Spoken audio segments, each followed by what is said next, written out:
बार हमने हमारा जो पहला चैप्टर है राष्ट्र निर्माण की चुनौतियाँ, इसके बारे में पढ़ा था।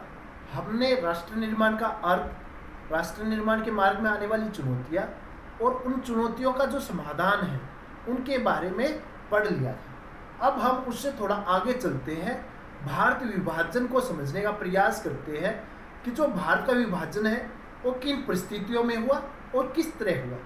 जैसा आप सबको पता है, भारत 15 अगस्त 1947 को आज़ाद हो गया, लेकिन किस रूप में? उस संयुक्त रूप में नहीं हुआ जिस रूप में हमने कल्पना की थी। आज़ादी से ठीक एक दिन पहले मुसलमानों के लिए एक अलग राष्ट्र का निर्माण कर दिया गया, पाकिस्तान। अंग्रेजों ने 1909 से ही जो मुसलमानों को प्राथमिकता देने की एक नीति अपनाई थी, वो नीति उन्होंने भारत छोड़ते वक्त भी जारी रखी। अंग्रेजों ने भारत की स्वतंत्रता के लिए एक शर्त रखी कि देश का धार्मिक आधार पर दो भागों में विभाजन किया जाएगा। अगर भारतीय राष्ट्रीय कांग्रेस को ये शर्त स्वीकार है तो अंग्रेज जल्दी ही भारत को छोड़कर वापस चले जाएंगे। अब भारतीय राष्ट्रीय कांग्रेस के जो नेता थे उन्होंने अंग्रेजों की इस शर्त को स्वीकार कर लिया, क्योंकि कुछ नेता अब इतने बूढ़े हो चुके थे कि उनके अंदर आंदोलन और क्रांति करने की वो लगन, वो भूख बाकी नहीं रही थी। कुछ नेता सत्ता के भूखे भी हो चुके थे, अब वे सत्ता का भूख सुख जो था वो भोगना चाहते थे। इसलिए उन्होंने अंग्रेजों की इस शर्त को आसानी से बिना किसी विरोध के स्वीकार कर लिया। भारत का जो विभाजन था धार्मिक आधार पर किया गया, यानी कि जो मुस्लिम आबादी अक्षेत्र थे उनके लिए अलग पाकिस्तान का निर्माण किया गया। इस आधार पर भारत के जो दो मुख्य प्रांत थे, पंजाब और बंगाल, उनका विभाजन करके पाकिस्तान बनाया गया। यानी कि जो पंजाब का विभाजन किया गया, उसके बाद वहाँ पर पश्चिमी पाकिस्तान नाम से एक नया राष्ट्र बनाया गया। दूसरी तरफ जो बंगाल है, वहाँ पे जो मुस्लिम आबादी थे उनके लिए पूर्वी पाकिस्तान बनाया गया। यानी कि पाकिस्तान भी एक नहीं दो भागों में बांट दिया गया, पूर्वी पाकिस्तान और पश्चिमी पाकिस्तान। अब ये जो विभाजन था ये इतना अचानक हुआ कि जो आबादी थी उनको ये समझ नहीं आ रहा था कि पूरे भारतवर्ष का विभाजन हुआ है या सिर्फ इन दो प्रांतों का विभाजन हुआ, पंजाब और बंगाल का ही विभाजन हुआ है। यानी कि जो आबादी थी वो इन दो प्रांतों से ही अदला बदली होनी है, पूरे भारतवर्ष से होनी है। जैसे उनको विभाजन की इस बात का पता लगा तो आबादी में एक अफरा तफरी का माहौल हो गया, क्योंकि बड़ी संख्या में अब हिंदुस्तान से जो मुसलमान थे उनको उजड़कर पाकिस्तान जाना था, और पाकिस्तान में जो हिंदू इतने लंबे समय से बसे हुए थे उनको उजड़कर वापस हिंदुस्तान आना था। ये विभाजन इतना सरल नहीं था, इतना आसान नहीं था जितना दिखाई दे रहा है। ये जो विभाजन था इसके होते हुए सांप्रदायिक हिंसा और दंगे भड़क गए।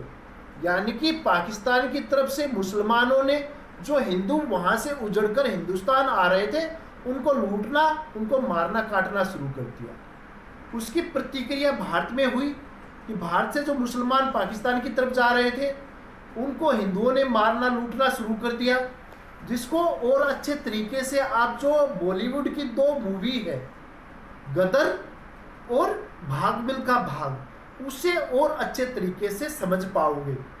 तो ये जो भारतीय सिनेमा की जो दो मूवी है, गदर की स्टार्टिंग में और भाग मिल्खा भाग, इन दो फिल्मों से आप इस विभाजन को और अच्छी सरलता से जान पाओगे कि जो आबादी की अदला बदली हुई वो किस माहौल में हुई। अब हम जानेंगे कि भारत आज़ाद तो हो गया, आज़ादी के बाद भारत के सामने बहुत सारी ऐसी चुनौतियां थी जिनका समाधान करना अभी भारत को बाकी था।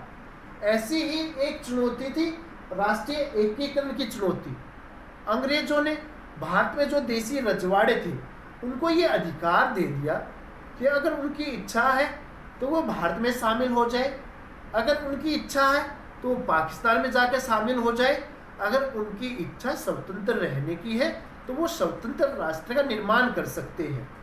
अब ऐसे में देश कई भागों में टूटने की कगार पर था, लेकिन उस समय इस राष्ट्रीय एकीकरण की, इस राष्ट्रीय एकता को बनाए रखने की जो जिम्मेदारी थी, तत्कालीन भारतीय प्रधानमंत्री पंडित जवाहरलाल नेहरू, तत्कालीन भारतीय गृह मंत्री सरदार वल्लभ भाई पटेल और जो गवर्नर जनरल थे लॉर्ड माउंटबेटन, उन्होंने अपने कंधों पर ले ली। उन्होंने अपनी दूरदर्शिता, योग्यता और कूटनीति के दम पर इन 565 देसी रजवाड़ों में से लगभग 560 देसी रजवाड़ों का जो विलय था वो भारत में शांतिपूर्वक करा लिया। कुछ रजवाड़े अभी भी ऐसे थे जो भारत में मिलने के लिए तैयार नहीं थे। वे या तो पाकिस्तान में मिलना चाहते थे या फिर अपने आप को स्वतंत्र रखना चाहते थे, जैसे कश्मीर, जूनागढ़, हैदराबाद और मणिपुर, जिनके विलय की जो प्रक्रिया है अलग से हम अगली कक्षा में पढ़ेंगे।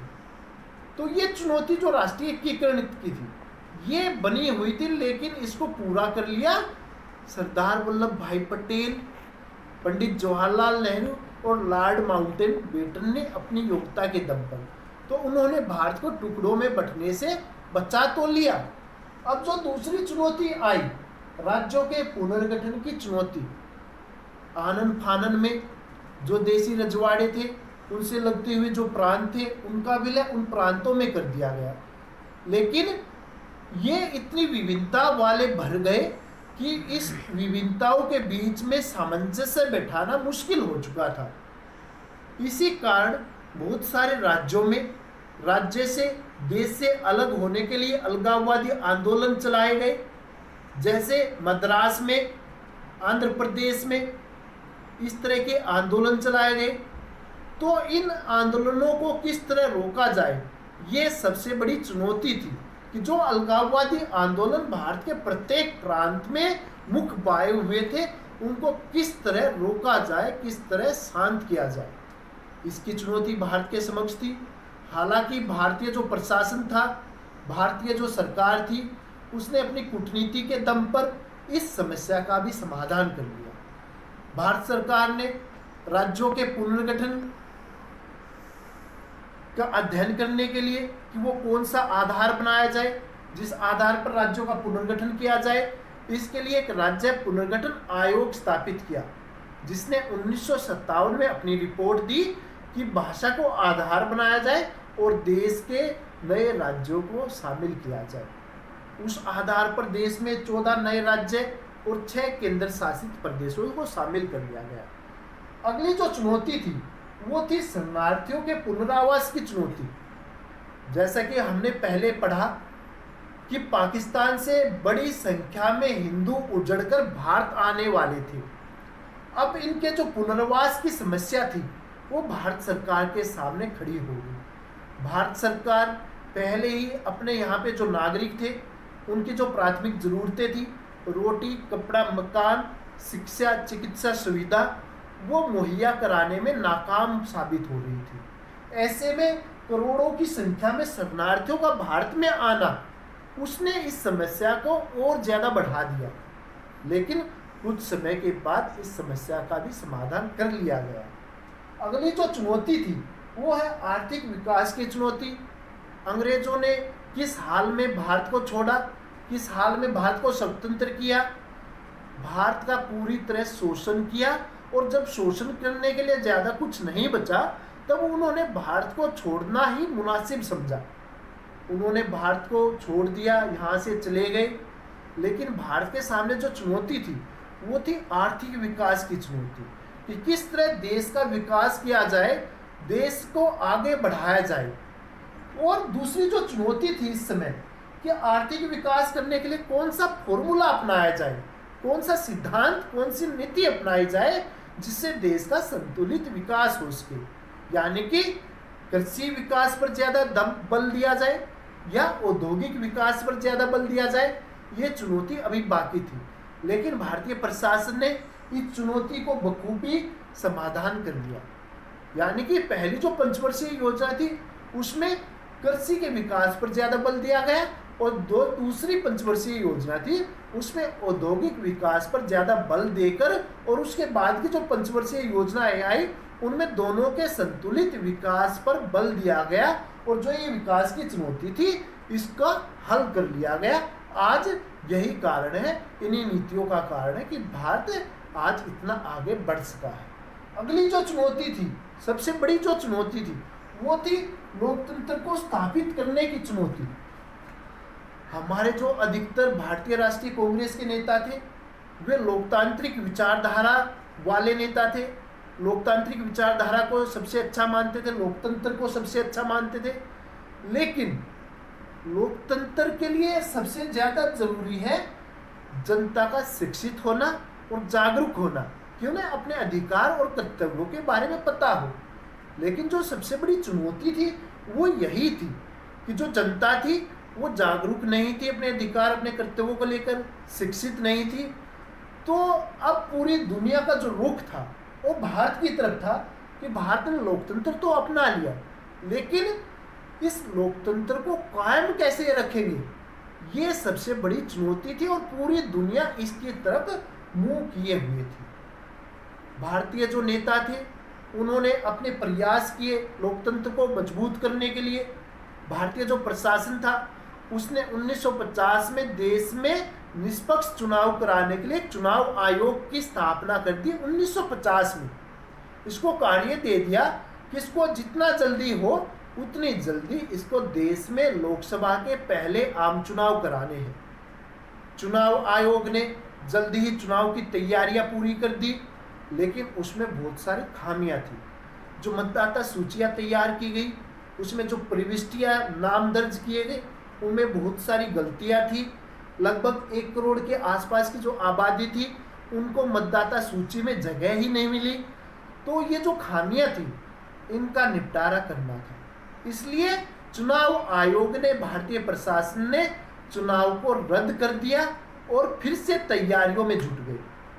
अब 1951 के अंत में और 52 के शुरुआत में मार्च महीने के भारत में पहली लोकसभा के चुनाव हुए, और वे चुनाव कामयाब हुए, सक्सेस हुए। हालांकि इन चुनाव में लगभग 55% मतदाताओं ने अपने मत अधिकार का प्रयोग किया। हालांकि लोकतंत्र के लिए ये जो भागीदारी थी ये बहुत ज़्यादा नहीं थी, बहुत ज़्यादा कम थी, लेकिन उस समय के हालात को देखते हुए इन चुनावों को सफल कहा जा सकता है। दूसरी तरफ जो हारने वाले उम्मीदवार थे उन्होंने भी हार का ठीकरा चुनाव आयोग पर या भ्रष्टाचार पर, गलत साधनों पर नहीं फोड़ा। उन्होंने अपनी हार को स्वीकार किया और निष्पक्ष चुनाव होने की बात कबूल की, जिस आधार पर हम ये कह सकते हैं कि जो पहले आम चुनाव